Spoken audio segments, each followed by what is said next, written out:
यो कृति बुबा केही जीवनी केही सञ्जीवनी भन्नुभएको छ। यसलाई स्मृति न्यास भन्नुभएको छ। हामीले उपन्यास पढेका थियौं, कृतिलाई नै स्मृति न्यास भनेको अलि पढेका थिएनौं, तर पनि आफ्नो सम्झनालाई विन्यस्त गर्नुभएको, राख्नुभएको, सजाउनु भएको, लेख्नु भएको हुनाले उहाँले यसलाई स्मृति न्यास भन्नुभयो होला भन्ने मलाई लागेको छ। यो किताब कस्तो हो भने यो बुबाको जीवनी त हुँदै हो, साथसाथै उहाँको आफ्नो स्मृति पनि हो। त्यसकारणले यसमा खाली बुबाको जीवनी मात्रै छैन, दुवै पक्ष रहेका छन्। यहाँहरूले त्यही रूपमा यो किताब लिनुहोला। यो लेखन समय हामी सबै नेपालमा बसेर लेखिरहेका छौं, धेरैले नेपालमा लेखिरहेका छन्, विदेशमा बस्नेले धेरैले नलेखिरहेका छन्, उतैको भौतिक सुखमा डुबिरहेका छन्।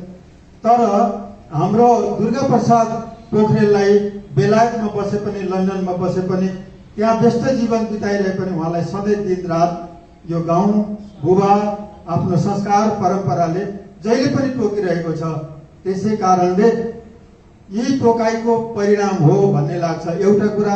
दोस्रो कुरा उहाँले भन्नुभयो, मैले सोचेको थिएँ अग्रजहरूबाट लेखौं, तर अग्रजहरूको स्मृतिमा पनि नरहेको र बुबाको अलिकति पूर्ण वृत्तान्त नआउने भएको हुनाले म आफै कोसिस गरेँ भन्नुभएको छ। यी दुईवटा सन्दर्भबाट यो किताबको जन्म भएको भन्ने कुरा मैले यो पुस्तक पढ्दाखेरि थाहा पाएको छु। र यसमा अर्को पनि कुरा छ कि छोराले गर्नुपर्ने 2-3वटा कर्तव्य छन् पिताका प्रति। जिउँदो छोरासम्म भनेको मान्ने, आशीर्वचन अनुग्रहित हुने बुबाप्रति। तर मृत्यु भइसकेपछि बुबाको नाममा असल व्यक्तिहरूलाई भोजन पनि गराउने भरपुर, त्यसका साथसाथै गयामा गएर पितृ श्राद्ध पनि गर्ने यो छोराको कर्तव्य हो। तर म टाढा छु, थोरै मेरो विचारमा पनि केही परिवर्तन छ होला, गया पनि जान्छु होला, तर मैले जानेको कुरा मैले फरक किसिमले पनि गयामा गए बराबर किसिमले पिताको श्राद्ध गर्न सक्छु भन्ने ठानेर यो लेख्नु भएको हो। यो कुरा मैले ढाँटढुट भनेको होइन, यो उहाँले नै भन्नुभएको छ, लेखकको भनाइ छ।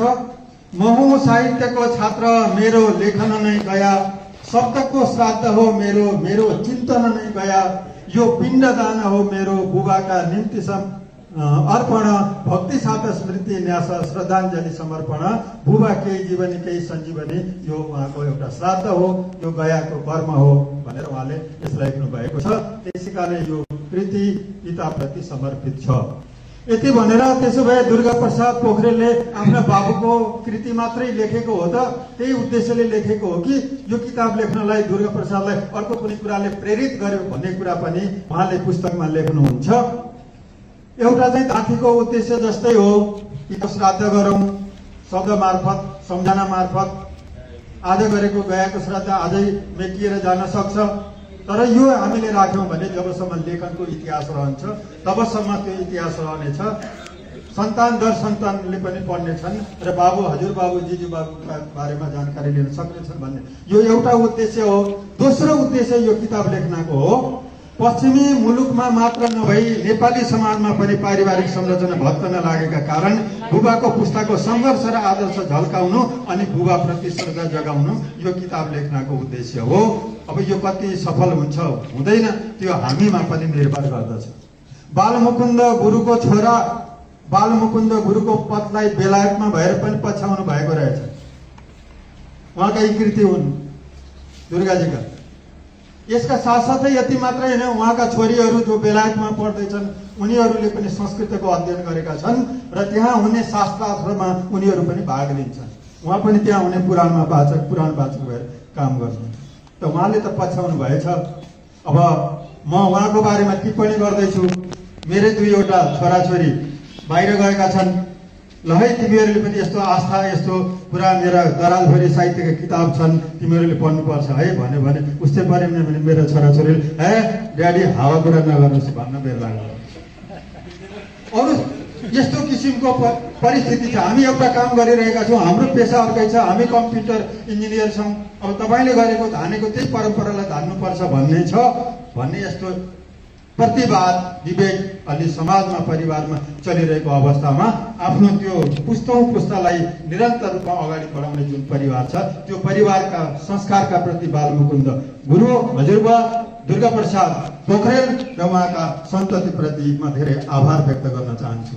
अरू कुरा दामोदर सरले भनिसक्नु भएको छ। ल भयो 3-4 मिनट।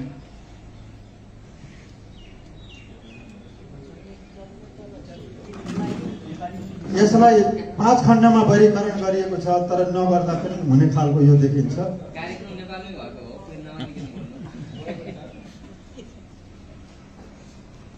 हो, तर हामीले बेलायतमै भएको छ भन्ने सम्झेर हाम्रा हरेक गतिविधिलाई अगाडि बढाएनौँ भने हामी यथास्थितिमा रहन्छौँ भन्ने पनि फेरि अर्को गुनासो छ। विधागत स्वरूप जीवनी र संस्मरणको कुरा मैले गरिहालेँ। कृतिका मुख्य विशेषता पिताको जीवनका यावत घटनाले लेखकलाई पिता पुत्र बीचको सम्बन्ध यस्तो हुनुपर्दछ भन्ने सन्देश प्रवाह गर्न खोजेको छ। कृतिको मुख्य विशेषता यो छ। के छ भन्ने कुरा यहाँहरूको प्रत्येकको हातमा पुस्तक छ, पढेपछि यहाँहरूले ज्ञात गर्नुहुनेछ। जम्मा 70 वर्षको पिताजीको जम्मा 70 वर्षको जीवन पाउनुभएका बालमुकुन्दले यो समाजमा शैक्षिक क्षेत्रमा पौराणिक बनेर, शिक्षक बनेर, शैक्षिक अभियन्ता बनेर, हठयोगी बनेर, असल कृषक बनेर, समाजसेवी बनेर, असल अभिभावक बनेर, प्राकृतिक चिकित्सा र आयुर्वेदको ज्ञाता र उपचारमा सल्लाह दिएर, नैष्ठिक जीवन बिताएर, कवि भएर, अनुवादक भएर, डायरी लेखक भएर, राष्ट्रिय प्रावि जस्ता विद्यालयहरूको स्थापना र विभिन्न भूमिकामा रहेर जुन भूमिका निर्वाह गर्नुभएको छ, यो भूमिकाले बालमुकुन्द गुरु बहुआयामिक व्यक्तित्वका हुनुहुन्थ्यो। केवल पौराणिक संस्कृत जान्ने पण्डित हुनुहुन्थ्यो वा एउटा समाजसेवी हुनुहुन्थ्यो वा राधापुर पारसनगरमा बस्नु हुनुहुन्थ्यो, एउटा व्यक्तित्वमा सीमित गर्नु हुँदैन भन्ने लागेको छ। म यतातिर गइन, उहाँसँग जोडिएका धेरै रोचक प्रसङ्गहरू छन्। एउटा रोचक प्रसङ्ग चाहिँ बुवाकै हो कि हजुरबुवाको। उहाँ बनारसबाट पढेर आउनुभयो। पढेर आएपछि गाउँमा आएपछि जुत्ता गाउँमा आइपुगेपछि जुत्ता निकाल्नु भयो र झोलामा राख्नुभयो।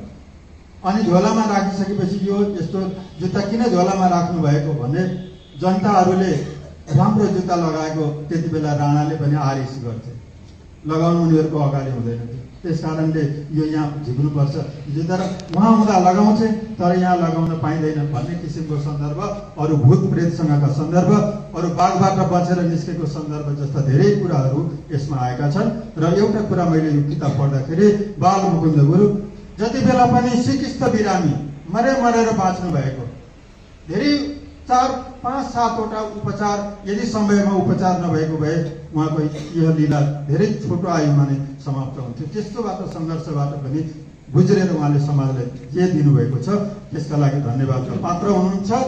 बालमुकुन्द गुरु भन्नुहुन्छ, विद्यालय भनेको केवल परीक्षा पास गराउने संस्था होइन, संस्कार रोप्ने थलो हो। व्याख्या गरेन। के सिक्ने भन्ने त आफ्नो विवेकले छुट्याउनु पर्छ, नत्र ट्रक जस्तै जिन्दगी पनि बिग्रन्छ र सकिन्छ। एउटा प्रसङ्ग छ, त्यही आएको छ।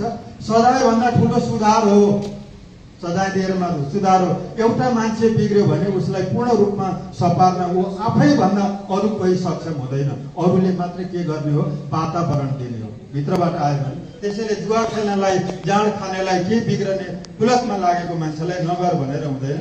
ऊ आफै भित्रबाट आयो भने अब अरू बाहिरी परिवेशले पनि सहयोग गर्छ। यो यस्ता धेरै कुराहरू उहाँले ग्रहण गर्नुभएको छ, यसमा लिनुभएको छ। यही शिक्षा दुर्गाले अरूतिर पनि दिनुभएको छ।